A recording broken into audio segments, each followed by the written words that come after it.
வணக்கம். எல்லோரும் எப்படி இருக்கீங்க? நல்லா இருக்கீங்களா? இன்றைக்கி நான் கேழ்வரகு பூரண இனிப்பு உருண்டை செய்ய போகிறேங்க. வாங்க எப்படி செய்யலாங்கிறத பார்க்கலாம். இன்றைக்கி நம்ம கேழ்வரகு இனிப்பு பூரண உருண்டை செய்ய போகிறோம் இல்லைங்களா? அதுக்கு 2 டம்ளர் நான் கேழ்வரகு மாவு எடுக்க போகிறேங்க. ஃபஸ்ட்டில் 1 போட்டுக்கலாம்.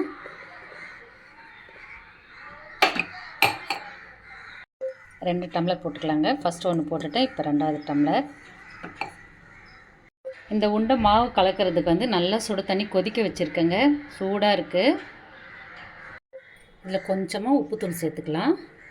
ஏன்னா உப்பு கொஞ்சம் போட்டால் தான் டேஸ்ட்டாக இருக்கும். எந்த உருண்டையாக இருந்தாலும் இனிப்பு உருண்டையாக இருந்தாலும் கொஞ்சம் உப்பு தூள் சேர்த்துக்கணும் நம்ம. இப்போ கொஞ்சம் கொஞ்சமாக வெந்நீர் சேர்த்துக்கலாம். ஏன்னா வெந்நீர் சேர்க்குறப்போ அந்த மாவில் கொஞ்சம் வெந்துடும். அதனால தான் கொஞ்சம் கொஞ்சமாக ஊற்றி உருண்டைக்கு பதமான அளவுக்கு அப்படியே தண்ணி ஊற்றி பிசைஞ்சிக்கலாம்.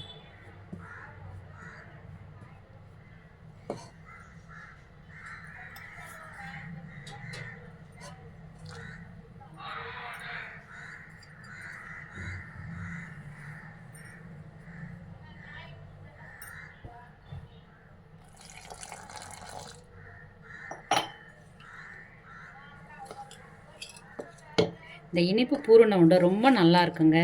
ரொம்ப சிம்பிளாக செஞ்சுக்கலாம். வீட்டில் இருக்கிற பொருளை வச்சே நம்ம செஞ்சுக்கலாங்க. இதெல்லாம் ரொம்ப நல்லாயிருக்கும்.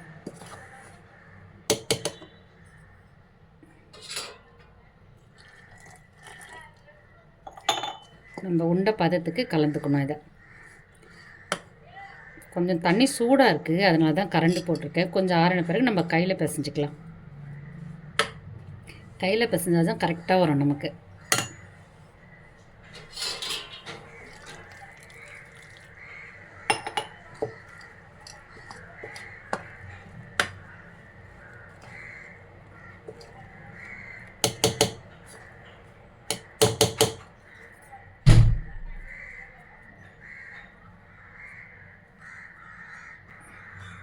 கையில் பிசைஞ்சிக்கலாம். கொஞ்சம் சூடு ஆறிட்டு இருக்கு.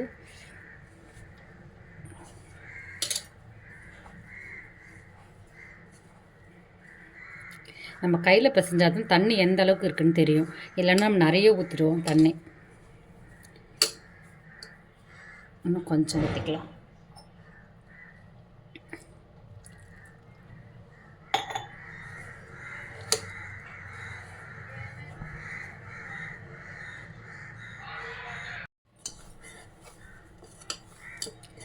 பாருங்கள், நல்லா பிசைஞ்சு எடுத்துட்டோம் பாருங்கள். இப்போ நம்ம சும்மா உருண்டை பிடிச்சி பார்க்கலாம்.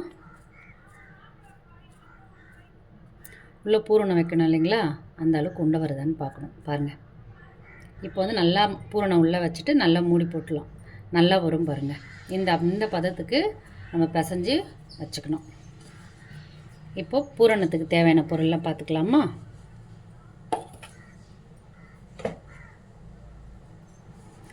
நான் ஒரு தேங்காய் துருவி வச்சுருக்கேன். வெல்லம் எடுத்துருக்கேன். ஒரு 150 கிராம் வெல்லம் எடுத்துருக்கேன். இதுக்கு அளவு தேவையில்லை. எத்தனை உருண்டை வருதோ அதுக்கேற்ற மாதிரி நம்ம துருவி வச்சுக்கணும்.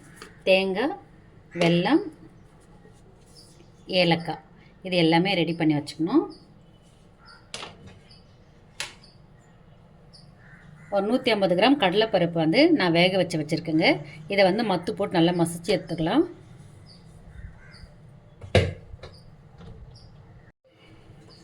மிக்சியில் போட்டால் ரொம்ப குழன்னு ஆகிடும். அதனால் நம்ம மத்திலேயே அப்படியே நசுக்கிக்கலாம்.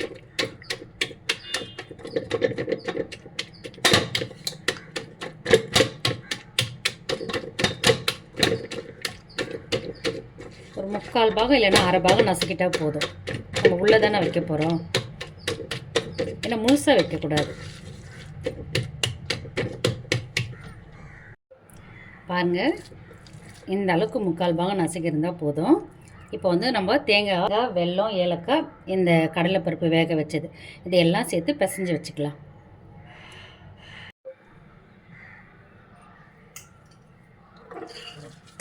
இது மூணுத்தையும் மிக்ஸ் பண்ணிக்கலாம்.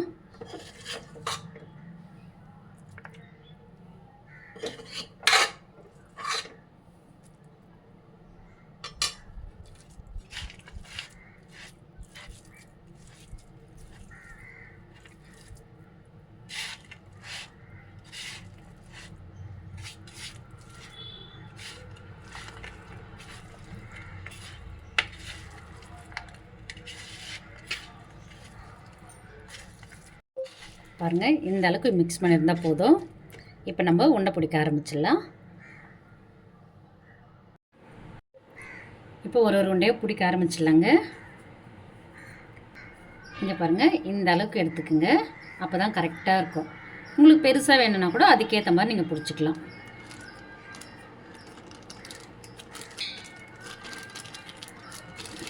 இதே மாதிரி அப்படியே பிடிச்சிக்குங்க. அப்படியே பள்ளம் வச்சுட்டு இதில் பூரணம் பிடிக்கிற அளவுக்கு ரவுண்ட் பண்ணிக்கோங்க.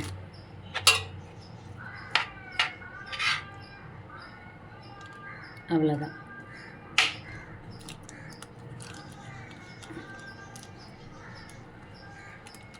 அவ்வளோதாங்க. இதே மாதிரி எல்லாத்தையும் நம்ம பிடிச்சி எடுத்துக்கணும்.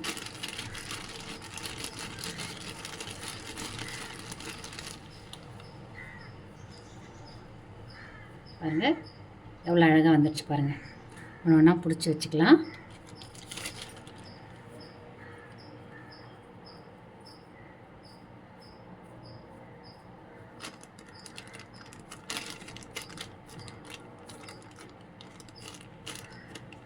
நல்லா மெலிசாக பண்ணுங்க.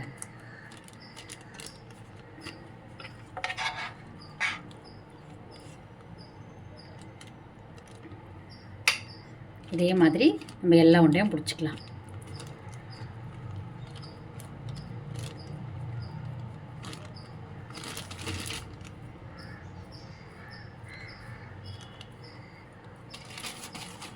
இதே மாதிரி எல்லா உண்டையும் பிடிச்சி வச்சுக்கலாம்.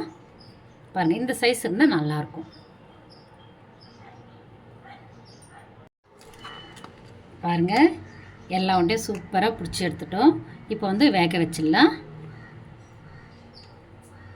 அடுப்பு ஆன் பண்ணி இட்லி பாத்திரம் வச்சுருக்கேங்க. அதில் வந்து ஒரு 1.5 லிட்டர் தண்ணி வச்சுருக்கேன். ஏன்னா உண்டை வேகணும் இல்லைங்களா, அதனால் 1.5 லிட்டர் தண்ணி வச்சுருக்கேன். இந்த மாதிரி இட்லி கொத்தில் துணி போட்டு உள்ளே வச்சிடலாம்.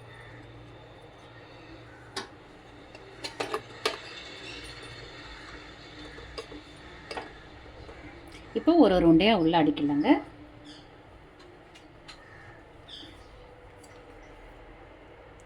பாருங்கள், ஒன்று ஒன்றா அடுக்கி வச்சிடலாம்.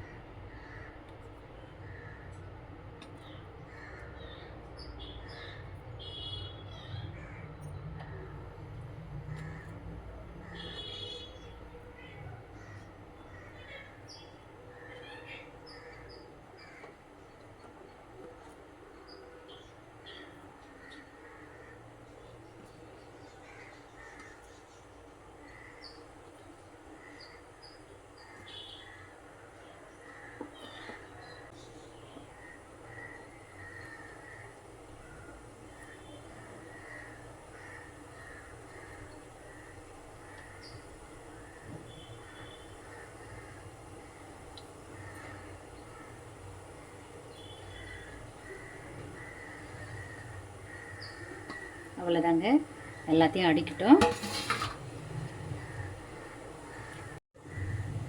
உண்டையெல்லாம் அடிக்காச்சுங்க. இப்போ வந்து மூடி போட்டு வேக வச்சிடலாம்.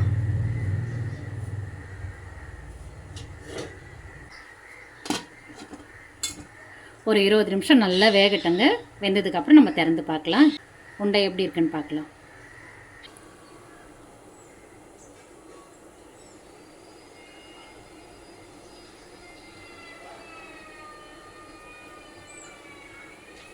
இருபது நிமிஷம் ஆயிடுச்சுங்க. உண்டை வெந்துச்சா பார்க்கலாமா?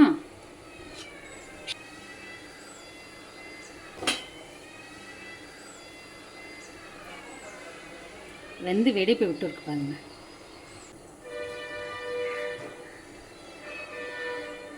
பாருங்க, உண்டை நல்லா வெந்துச்சு. ஸ்டவ் ஆஃப் பண்ணிடலாம்.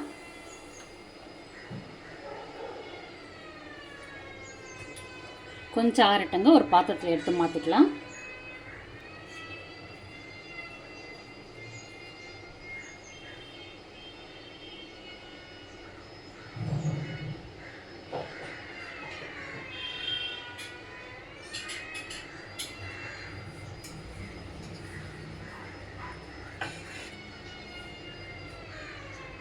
இப்போ இறக்கி வச்சிடலாங்க.